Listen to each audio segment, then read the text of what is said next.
Danger, Dr. Danfield. Danfield, my wife was murdered, and there's the man who did it. Oh, don't believe him, Doctor. I didn't do it. Then who killed her? He did. He arranged it purposely to put the blame on me. The gun in my hand, the witnesses, he planned it that way from the beginning. Dr. Daniel Danfield, student of crime psychology, has many times provided police with a solution to a baffling case. And at times, too, the alert Dr. Danfield has found that his pet theories on the workings of the criminal mind must be subject to change without notice. There's an interesting case ahead for the young doctor today. Let's see how he handles it. At the moment, we find Dr. Danfield in his study dictating to that precocious secretary, Rusty Fairfax. The problem of an increasing crime rate cannot be solved by so-called improved methods of apprehending the criminal. We must seek first to check the causes of crime, to detect the crime before it's committed. Now, how's that sound? Do you want my honest opinion, Doctor? Well, certainly. I think it's pretty stuffy. Stuffy? It's the truth. You asked for my opinion. In other words, Miss Fairfax, you think this is going to be a dull speech. You think my audience is going to be bored. I don't think they'll be bored. Before that happens, they'll all be asleep. Great. You know, Rusty, sometimes I wonder if there's anything under that lovely red hair of yours except skull. Oh, there have been times when you mentioned certain points of interest. Please don't change the subject. I'm trying to make plain that the crime problem is anything but a dull topic. Have you any idea how many crimes are committed in this country every day? Well, I saw a movie last night. That was one. Rusty, my little angel face. In the United States of America, a crime of violence is committed on the average of once every 8 minutes. No. Yes. And a good percentage of them right here in this city. Oh, it's impossible, Dan. Well, I have a lot of fancy figures from eminent authorities to prove it. That's what's wrong, Rusty. People won't believe these things are happening all around them. They have to be made to understand, to realize Oh, that... how can you make them realize? Look out the window. The sun going down over the city. You couldn't make anyone believe that in that beautiful scene there's crime. But there is, Rusty. How do we know what's going on behind those thousands of windows? Anything can be happening. Absolutely anything. Just a moment. Who is it?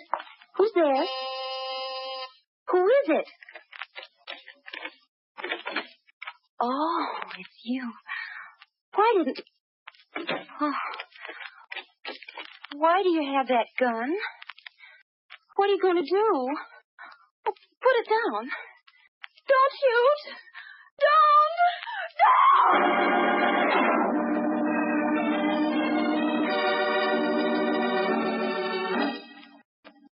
Yeah, good morning, Rusty. Did you get my speech typed out? It's all here, Dan. 20 pages. This isn't a speech. It's a filibuster. I thought it sounded rather good when I dictated it last time. Well, the fact that I stayed here until midnight taking it down is an indication of something. An indication that you like your job, perhaps? Oh, or my employer. Oh. And so early in the morning, too. Possibly a characteristic of red-haired women. Oh, you and your psychology. Yeah, Rusty, will you see who's at the door? Yes, master. Good morning, Captain Otis. Good morning, Rusty. Well, Captain, glad to see you. Hello, Dan. Am I interrupting? No, not at all. Always happy to see my favorite minion of the law. Tell me, what's new at headquarters? I see you have the morning paper. Did you read about the Eve Shelton murder? Yes, and also that the boys have the killer behind bars. It's quick work. Something of a surprise, though. Neil Morton being tagged for murder. Because of the rich family and all that? Sure. Only son of a millionaire, no criminal record. You're positive he killed her? Well, I was. Oh, what do you mean? It's a peculiar case, Dan. I find myself in the embarrassing position of having arrested a man for a murder I don't think he committed. But, Captain, the newspaper said you found Morton standing over the woman's body with the gun in his hand. Looks like pretty conclusive evidence, Captain. True, very true, my boy. The trouble is it seems a little too conclusive, if you get what I mean. You think Morton was framed? That's what I think, but I have no proof. Here's the story. I know it well because I happened to be in on it from the beginning. Last night about 6:30, Roy Shelton, Eve Shelton's husband, came to my office. He was upset. Got to help me, Captain Otis. I'm going out of my mind. The police will do what they can, Shelton.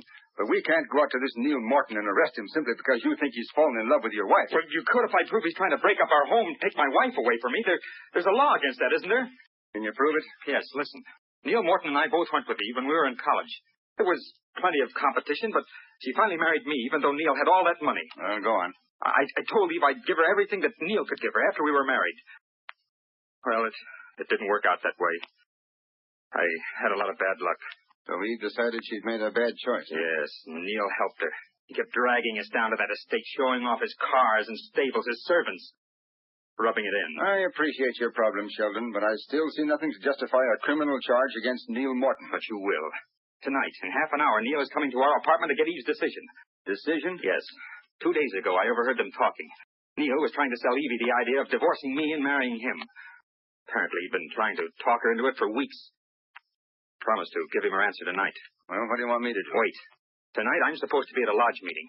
Neil is coming at 8 o'clock. Oh, but Mr. I'm not Sheldon... asking you to snoop. Just come with me. We'll wait outside. I won't even ask you to go in. Unless there's a good reason. I still don't think this is a job for the police, Sheldon. But if you wish, I'll go with you.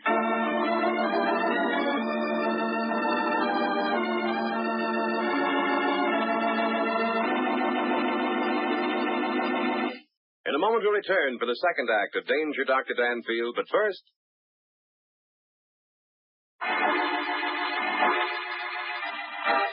Now back to Michael Dunn for the second act of Danger, Dr. Danfield. Well, it's an interesting story so far, Captain. How'd it end? Just the way you read it in the newspapers. Sheldon and I went to the apartment.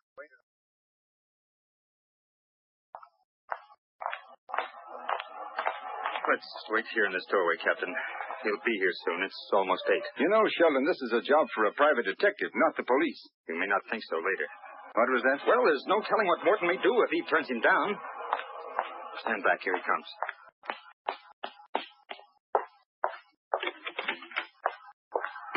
Now, come with me. Aren't you rushing things? We've got to follow him in. But it seems to me you ought to give the man a chance. No, Eve won't beat around the bush. She'll have her answer ready when he steps in the door. Let's go.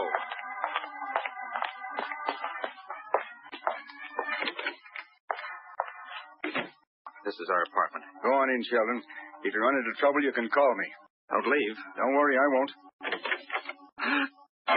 Eve! Roy, I found her. She's dead. Eve! Morton, you killed her! Oh, I didn't. I was just... He killed her. He killed my wife. There's a gun in his hand. Boy. Morton, I'm going! Hey, Sheldon, I'll handle this.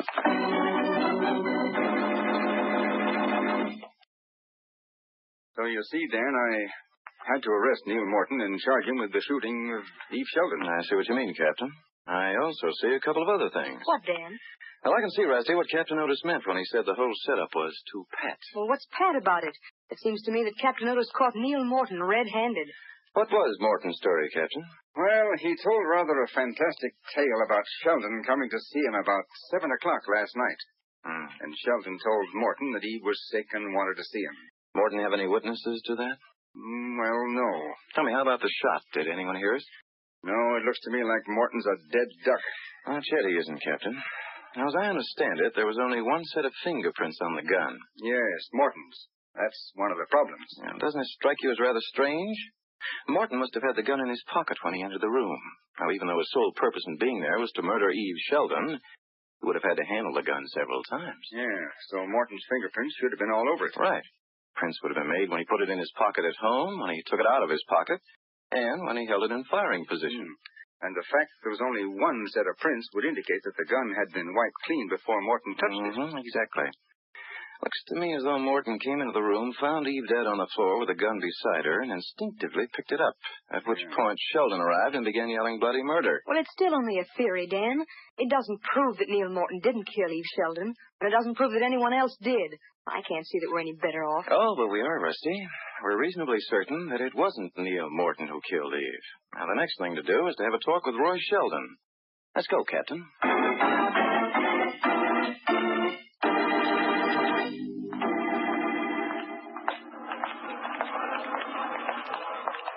This is the apartment house, Dan. Well, not exactly a ritzy place, is it? Sheldon claims he couldn't afford anything better. It's halfway down the hall. Well, if he promised his wife luxury, he certainly missed the boat.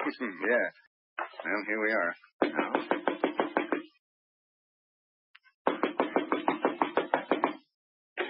Yes? Oh, Captain Otis. Hello, Sheldon. This is Dr. Danfield, the crime psychologist. Crime psychologist? May we come in? Well, Couldn't you come back some other time after all? Sorry, Sheldon. This can't wait. Captain, the least you can do is respect a man's grief. We do respect your grief, Sheldon, but we also respect the possibility of a miscarriage of justice. Oh, where was the body lying, Captain? Oh, over there by the window. I resent this. Oh, sorry, Shelton. We're just making sure that it was Neil Morton who murdered your wife. Making sure? You saw him do it. The only thing I saw was Morton standing over the body with the gun in his hand. Sure, and his fingerprints were on the gun. The bullet came from the gun. Shut up. Now, Dan, Roy, darling. Vina, I told you. Oh. Now, skip it. This Vina Rosalind, she's a friend of mine. Oh, friend, eh? Do all your friends call you Roy, darling? Roy, who are these men? I'm Dr. Danfield, Miss Rosalind. This is Captain Otis of the police department. Oh. We're here to ask Mr. Sheldon a few questions regarding his wife's death. Asking questions? But Neil Morton killed her. I saw him go into the apartment. Oh, did you, Miss Rosalind? Sure I did. I was just going into my room when he came along the hall and knocked on Roy's door. Where is your apartment, Miss Rosalind? Across the hall, 2 doors down. Did you see Morton enter this apartment? No, I didn't actually see him go in. I couldn't just stand there and stare at him. Of course not. What did you do? What difference does it make? Don't answer him, Vina. Keep quiet, Sheldon. This is important. Go ahead, Dan. Actually, Miss Rosalind, you're not sure that Morton entered this apartment. Oh, yes, I am. After I entered my own apartment, I stood near the door, listening. Oh? What did you hear? I heard the door open, Morton go inside, and the door closed. Tell me, how long was it after that Sheldon and Captain Otis arrived? About 2 minutes. Well, that's close, Dan. Sheldon and I weren't more than a couple of minutes behind Morton. So that settles that. I was with Captain Otis all the time. Not so fast, Sheldon. Miss Rosalind, were you standing at the door listening between the time Morton entered this apartment and when Captain Otis and Sheldon arrived? Yes. How long would you say it was after Neil Morton entered the apartment before you heard the shot? The shot? Why, There was a shot, wasn't there? Oh, well, I suppose. You're crazy. Of course there was a shot. There had to be. Tell him how long it was before you heard it, Vina. Well, I don't know. I mean, it couldn't have been very long. Are you telling me that you know exactly how much time passed before Sheldon and the captain arrived, but you can't say when you heard the shot? Why don't you leave her alone? How can you expect her to think firing questions at her that way? The answer to that is simple. Miss Rosalind is confused only because she didn't hear the shot. There wasn't any shot. Wasn't any. There had to be. That's right, Sheldon. There had to be. Well, there's a bullet hole. There must be a shot. But when the shot was fired is a different thing. Now, sorry to disappoint you, Mr. Sheldon, but I think that if Neil Morton came here last night with murder on his mind, he was a little too late.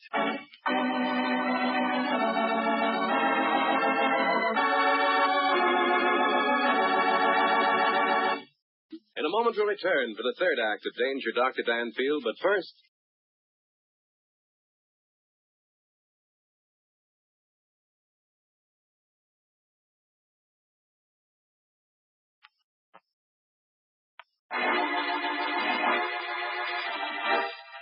Now back to Michael Dunn for the third act of Danger, Dr. Danfield.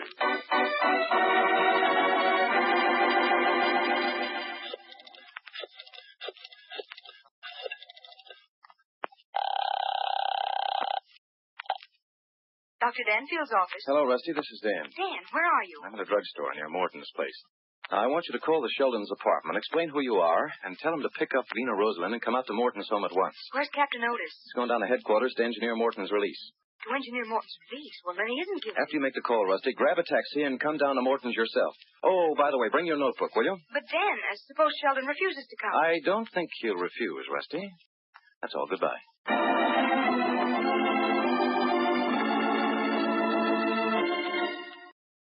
Yeah? All right, I get it. Yeah. Who was it, Roy? Danfield's secretary. He says Danfield wants us both to meet him at Morton's house in an hour. Why? I don't know. Roy, are we going? Sure we're going. But, what if they've found out something? Don't worry, they haven't. There isn't a chance. I wish I were sure. Come on, honey, quit worrying. Just leave everything to me. Kiss me, Roy. That make things better. Only it could always be like this. It will be. No one's ever going to know. Unless Unless what, Roy? Lena, what'd you do with the gun? Gun? What gun? After you shot Eve. After I... Roy. Okay, you don't have to tell me. It's probably better that I didn't know. Roy, you're not trying to say that I... Oh, no, you can't be that rotten. What do you mean, that rotten? What are you talking about? You know what I'm talking about, saying that I shot Eve. Oh, stop putting on an act. We're together in this thing. We were together. But if you think you could put the blame on me, why, you cheap double Are you crossing... accusing me of murdering Eve? You bet I am. You did it, and I'm just the girl who can prove it. You little... Skip the act, Roy. I'm Zena, remember? The only witness you've got. Shut up! Oh. Okay, Roy? If that's the way you want it. Come on. Let's go over to Morton. It looks like Danfield is going to hang out the wash, and I want to be there when you go through the ringer.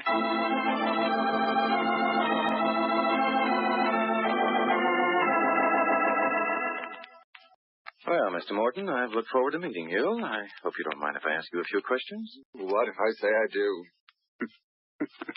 Oh, really, Danfield, this is ridiculous. Oh? First I'm framed for a murder I didn't commit, then I'm told I'm free. Then I'm held prisoner here in my own home. What's the idea? And what's Captain Otis prowling around the other rooms for? I hope to have the answer to your questions in just a... Oh, excuse me, will you? That must be my secretary. Oh, hello, Rusty. Come on in. Hello, Dan. I called Sheldon. He and Miss Rosalind will be over. Now, this is Neil Morton, Rusty. Mr. Morton, my secretary, Miss Fairfax. How do you do? What do? That about Shelton coming here? I won't let that fellow in this house. Now, who's this Miss Rosalind? Friend of Sheldon's. He lives down the hall a couple of doors from his apartment. Oh, do you remember meeting a girl in the hall? Oh, I don't know. Oh, yes, I believe there was a girl there at that. Give me an odd look now that I think about it. Would you recognize her if you saw her again? I think I would. Uh-huh. Oh, hello, Miss Fairfax. Hello, Captain. I didn't know you were here. Oh, I've been here for some time, picking up a few little interesting odds and ends. Any luck, Captain? Yes. I found what I was looking for, Dan. What about you? Not bad. As soon as Miss Rosalind and Sheldon get here, I think we'll be able to clear up this case without any trouble. What the devil are you talking about? Certainly there's no question of who killed Eve Sheldon. I'm afraid there is, Morton. You see, there are several people involved in this affair. Oh, I see. You think perhaps this Miss Rosalind... Possibly. Oh, Doctor, pardon me for laughing, but you don't really expect Sheldon and Miss Rosalind to come here. Yes, don't you? Well, hardly. I'll gladly make a small wager that the two of them are over the hills and far away right now. Sheldon's a fool, but not that much of a fool. After all, Someone's at the door, Neil. Will you show Mr. Sheldon and Miss Rosalind in? still don't believe it. Dan, this idea of yours may work, and it may not. What are you worried about, Captain? I think we both know who committed the murder. But I'll admit that I haven't found a logical motive. And without a motive, the evidence we have means nothing. Well, it appears to me you have more motives than anything else. Captain Otis is right, Rusty. Let's bide our time. I'm going to try a psychological experiment. Watch for a surprise. Well, it's too bad you didn't make that little wager, Dr. Danfield. You'd have won. Hello, Miss Rosalind. Mr. Sheldon. Let's get this straight, Danfield, right at the start. You can't pin this murder on me. I have Captain Otis as a witness. I was with him at the time it happened. All right. Then you have nothing to worry about. Besides, would I have come here if I had anything to do with it? Well, perhaps you came to defend yourself, which means that Miss Rosalind is here for the same reason. I don't have to defend myself. I don't know anything about it. Well, Dr. Danfield, you have the stage all set for the great final scene. Let's begin, huh? Badly, Mr. Morton. Now, Miss Rosalind, I'm going to be very frank. We have good reason to believe you killed Eve Sheldon. So he told you. Well, I didn't. He killed her, and he's trying to put the blame on me. That's not true. She did it. Thought she could get away with it. Then when the police came into it, she got scared and tried to pass the buck. Why, you heel! Wait a moment. Sheldon, when did you decide that Miss Rosalind had killed Eve? I suspected she was going to do it for a long time. She'd been threatening, but I didn't think she'd go through with it. He thought with Eve out of the way that I'd marry her. You conceited. You can't prove that. Well, Morton, what have you to say? Oh, really, this whole argument is stupid. Why are these two shouting? I was the one who was framed. Simply because I fell for Sheldon's sob story, I was accused of murder and spent a night in jail.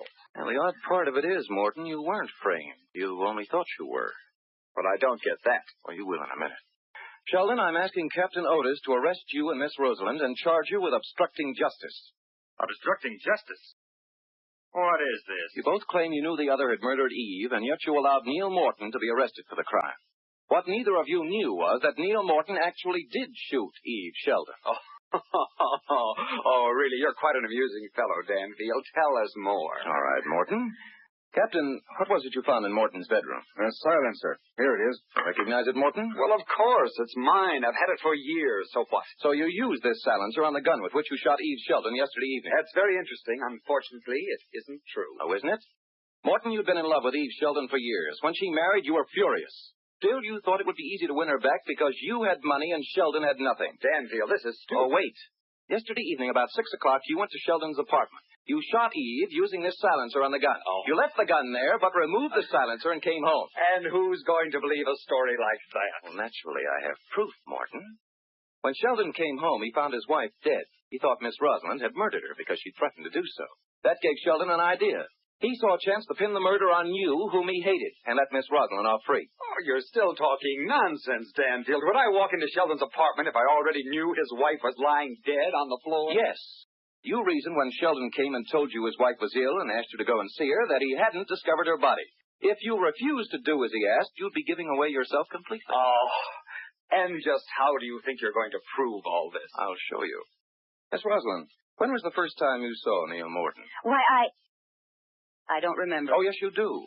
You saw him enter the apartment for the first time last night about 6 o'clock, didn't you? Well, there was a man, but I didn't know... You didn't know it was Morton because it was the first time you'd seen him. Later on, you said you recognized him when he came back the second time. That's right, Dan. Miss Rosalind had to see Morton twice in order to recognize him the second time. Well, Danfield, it's really quite a story. You made it up very ingeniously. Only one thing you've overlooked. I had no reason to kill Eve Sheldon. And as you crime people say, no motive. Now, certainly I wouldn't shoot a girl simply because I went with her in college. Would I, Captain Otis? Well, one wouldn't think so. Dan? All right, Morton. Let's say I've made a good try. I should have eliminated you as a suspect in the beginning. Well, I'm glad to hear you admit it. You haven't the courage to be a killer. Now you're getting personal, Danfield. I deal in criminal psychology, Morton. I marked you immediately as a moral weakling. Now, just a in moment. college, you wanted to be a ladies' man, but no girl would have you because there's no manhood in you. Now, look here, Danfield. All your life, you've been a pampered child, Morton. You've gotten what you want by throwing a tantrum. Why, You wanted Eve Sheldon, and you couldn't have her. She scorned you, ridiculed you, just as women have always done. Stop it! Dan, Stop he has a paper knife. I'll kill you, Danfield! Oh, I'll you kill you! won't. Morton, Sheldon, help me! I'll kill you, Danfield, just like I killed Eve Sheldon. I'll kill you, too. You can't stop me. Stop that dirty rat! Stop it! Dirty! Stop Morton! I'll turn you out!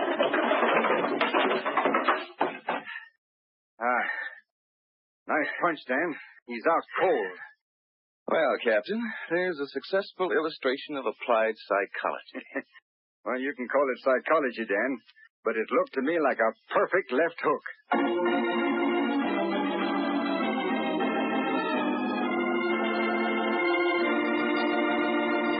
In a moment, we'll return for the conclusion of Danger Dr. Danfield, but first...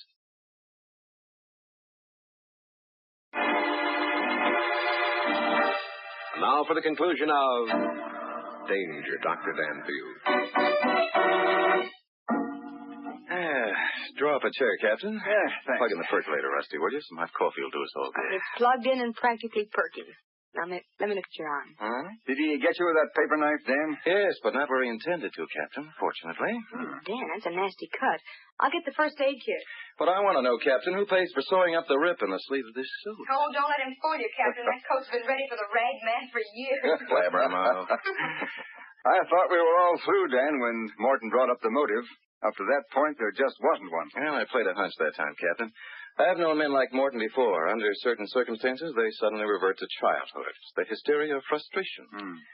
He proved he was capable of a murder, didn't he? Yes. I thought for a moment he was going to make it, too. I was trying to keep away from him, figuring he'd confess. And he did. My, aren't you proud of you? Well, not especially. Well, I am. Isn't he wonderful, Captain?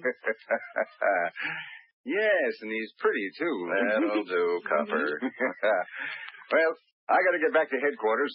Thanks for a darn good job, Dan. So long, Rusty. Always a pleasure, Captain. Goodbye. Well, psychology student turns out to be big, strong man.